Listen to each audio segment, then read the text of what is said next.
મિત્રો, મારું નામ સુરેશ છે અને મારી ઉંમર 17 વર્ષની છે અને હું મારા મમ્મી પપ્પાના એકનો એક છોકરો છું.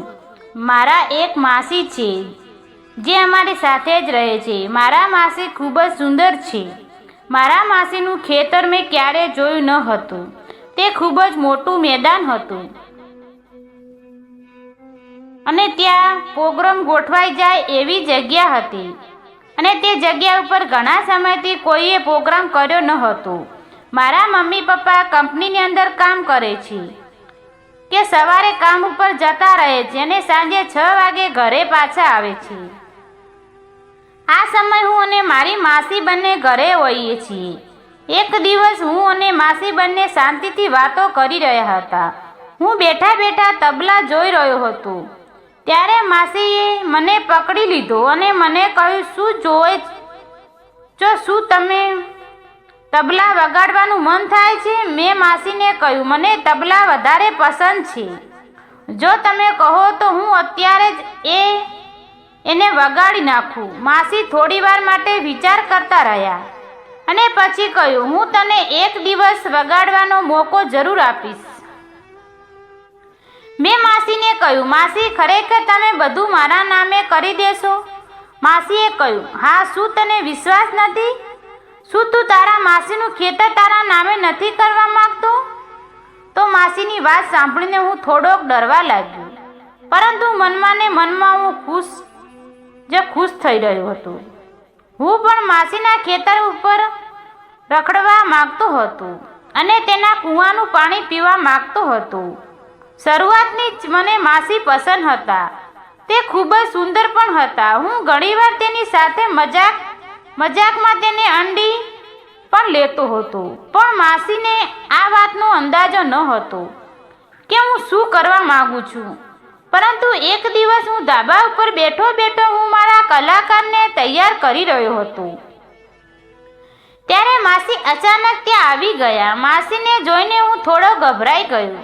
મેં તરત જ મારા કલાકાર ઉપર રૂમાલ ઢાંકી દીધો.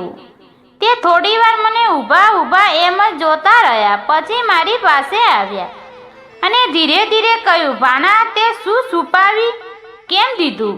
મને બતાવ. મારે તેનું માપ જોવું છે અને આ કઈ મોટી વાત નથી. હવે તો બધા લોકો બધાના કલાકારને તૈયાર કરે છે. મેં કહ્યું, માસી, શું તમને ખોટું નહીં લાગવું? માસીએ કહ્યું, શું વાત કરો છો? મને શા માટે ખોટું લાગશે? અને ત્યારે મારા મોઢામાંથી એટલું બોલાઈ ગયું કે માસી, જો હું તમને સાચું કહું ને તો હું જ્યારે તમને જોઉં છું ને ત્યારે મારો કલાકાર પ્રોગ્રામ કરવા માટે તૈયાર થઈ જાય છે. ત્યારે માસીએ હસતા હસતા કહ્યું, શું વાત કરો છો? શું તને આટલી સુંદર લાગુ છું? મેં માસીને કીધું, માસી, તમે મને ખૂબ જ સુંદર છો અને તમે મને બહુ પસંદ છો. માસી હસતા બોલી, અરે મારા ભાણિયા, આ વાતો મને ક્યારના તારે માસાએ પણ નથી કરી કે હું કેટલી સુંદર છું. મેં કહ્યું, અરે આ બધી વાતો મૂકો માસી. જે વસ્તુ જેની પાસે હોય તેની તેને કદર નથી હોતી. મિત્રો, મારા માસીની ઉંમર હજી વધારે ન હતી અને તેના લગ્ન હજી 5-6 મહિના જ થયા હતા. પરંતુ મારા માસી તેના લગ્નથી જરાય પણ ખુશ ન હતા, કારણ કે તેના પતિ એટલે કે મારા માસા તે વધારા કામની અંદર પડ્યા જ રહેતા અને તે કેટલાક દિવસો સુધી ઘરની બહાર કામ કરે રાખતા અને મારા માસી ઘરે એકલા રહેતા.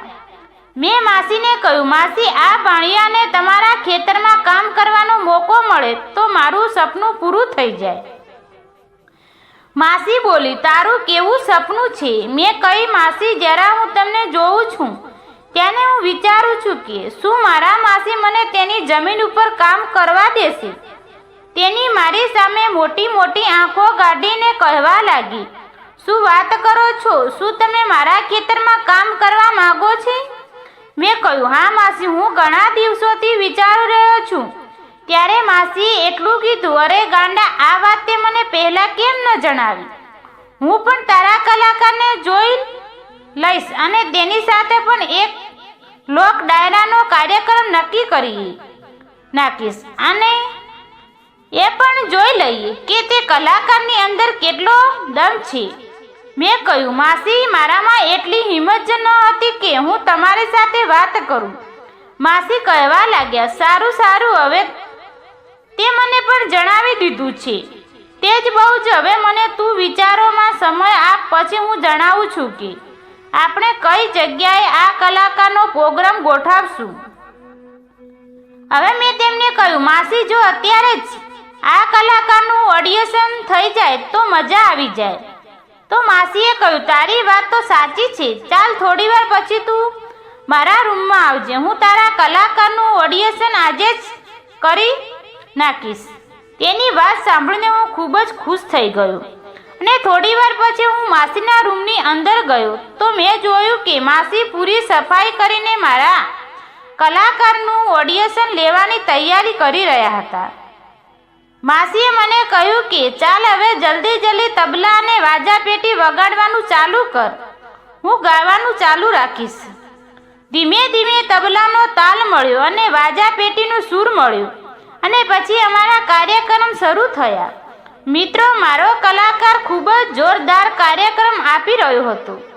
તેણે એક સાથે 2 ગીત ગાયા અને થોડો વિરામ કર્યા અને પછી 5 મિનિટમાં તે ફરી વાર વાજા પેટી લઈને તૈયાર થઈ ગયું અને ગીત ગાવા લાગ્યો. અને આ ગીત એટલું લાંબુ હતું કે માસી કહેવા લાગ્યા, બસ હવે તો થાકી ગઈ છું.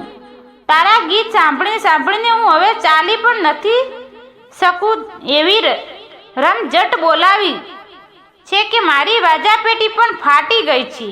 અને ત્યાં અચાનક પાડોશમાંથી માસીની બહેનપણી ટીના અમારા ઘરે ખાવાનું લેવા માટે આવી જાય છે અને માસીને બહાર તેને ન જોયા એટલે તે સીધી માસીના રૂમની અંદર આવી ગઈ. ત્યાં કલાકારનું ઓડિશન ચાલુ હતું અને બંનેની જોઈને તે કહેવા લાગી કે મારે પણ કલાકાર બનવું છે અને મારે પણ ઓડિશન આપવું છે. એની વાત સાંભળ્યો અને માસી હસવા લાગ્યા. મિત્રો, વિડીયોને લાઈક અને ચેનલને સબસ્ક્રાઈબ કરવાનું ભૂલતા નહીં. વિડીયો પૂરો જોવા બદલે આપ સર્વ મિત્રોનું ખૂબ ખૂબ ધન્યવાદ.